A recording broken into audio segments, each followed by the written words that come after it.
सलाम दोस्तों, स्वागत है आपका हमारे चैनल आ फैक्टोरिया में। अगर आप हमारे चैनल पर नए हैं तो कृपया सब्सक्राइब करें और बेल आइकन को दबाना न भूलें ताकि आपको हमारे नए वीडियो की नोटिफिकेशन मिलती रहे। वीडियो को लाइक और शेयर करना भी न भूलें। चलिए अब जानते हैं न्यूयॉर्क में वास्तुकला के इतिहास के बारे में। 1. Early beginnings, colonial architecture. New York के वास्तुकला का इतिहास 17वीं शताब्दी में शुरू होता है, जब डच उपनिवेशवादियों ने यहाँ सबसे पहले बसाया। इस दौर में मुख्य रूप से डच औपनिवेशिक शैली के घर बनाए गए, जो कि साधारण और कार्यात्मक होते थे। इन घरों में पत्थर और लकड़ी का अधिक उपयोग होता था। डच कॉलोनियल स्टाइल, डच औपनिवेशिक शैली, साधारण डिजाइन और कार्यात्मक संरचनाएं, पत्थर और लकड़ी का उपयोग। की स्ट्रक्चर्स, मुख्य संरचनाएं, डच फार्म हाउस और व्यापारिक स्थलों की स्थापत्य शैली।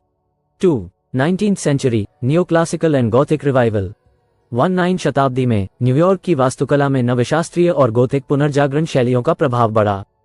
इस दौर में कई सरकारी भवन, चर्च और सार्वजनिक इमारतें नवशास्त्रीय शैली में बनाई गई, जो ग्रीक और रोमन वास्तुकला से प्रेरित थीं।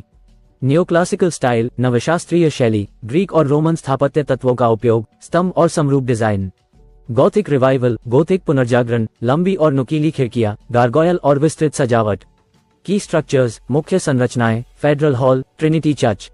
3. The rise of skyscrapers, late 19th and early 20th century. न्यूयॉर्क की वास्तुकला का सबसे प्रतिष्ठित युग 19वीं शताब्दी के अंत और 20वीं शताब्दी के प्रारंभ में शुरू हुआ, जब गगनचुंबी इमारतों का निर्माण शुरू हुआ। इस दौर में स्टील फ्रेम निर्माण तकनीक का आविष्कार हुआ, जिससे ऊंची इमारतें बनाना संभव हुआ। Steel frame construction, steel frame निर्माण, इस तकनीक ने इमारतों को अधिक ऊंचा और मजबूत बनाया। की स्काईस्क्रेपर्स, मुख्य गगनचुंबी इमारतें, Flatiron Building, Chrysler Building. Architectural styles, वास्तुकला शैलियां, art deco, neo gothic. 4. Art deco era, 1920s and 1930s। 1920 और 1930 के दशकों में आर्ट डेको शैली ने न्यूयॉर्क की वास्तुकला पर गहरा प्रभाव डाला। इस शैली की विशेषता थी ज्यामितीय पैटर्न, सजीव रंग और अलंकृत डिजाइन। क्राइसलर बिल्डिंग और एम्पायर स्टेट बिल्डिंग इस शैली के सबसे प्रमुख उदाहरण हैं। Art deco characteristics, art deco की विशेषताएं, ज्यामितीय पैटर्न, अलंकृत डिजाइन, सजीव रंग। की स्ट्रक्चर्स, मुख्य संरचनाएं, Chrysler building, Empire State building. Influence on urban landscape, शहरी परिदृश्य पर प्रभाव, इस शैली ने न्यूयॉर्क के शहरी परिदृश्य को एक नया स्वरूप दिया। 5. Modernism and international style, mid 20th century. 20वीं शताब्दी के मध्य में आधुनिकता और अंतर्राष्ट्रीय शैली का प्रभाव बढ़ा। इस दौर में इमारतों का डिजाइन सरल और कार्यात्मक हो गया, जिसमें स्टील और कांच का अधिक उपयोग हुआ। ये शैली स्काईस्क्रेपर डिजाइन को एक नया आयाम देने के लिए जानी जाती है। मॉडर्निस्ट प्रिंसिपल्स, आधुनिकता के सिद्धांत, सरलता, कार्यात्मकता, स्टील और कांच का उपयोग। इंटरनेशनल स्टाइल, अंतर्राष्ट्रीय शैली, विश्वभर में प्रचलित इस शैली का न्यूयॉर्क में भी व्यापक प्रभाव रहा। की स्ट्रक्चर्स, मुख्य संरचनाएं, United Nations headquarters, Seagram Building. 6. Postmodernism, late 20th century. 20वीं शताब्दी के अंत में उत्तर आधुनिकता ने वास्तुकला में विविधता और रचनात्मकता को बढ़ावा दिया। इस शैली में पारंपरिक और आधुनिक तत्वों का मिश्रण देखा गया। इमारतों के डिजाइन में अधिक कलात्मकता और नवीनता आई। पोस्टमॉडर्न कैरेक्टरिस्टिक्स, उत्तर आधुनिकता की विशेषताएं, पारंपरिक और आधुनिक तत्वों का मिश्रण, कलात्मकता और नवीनता।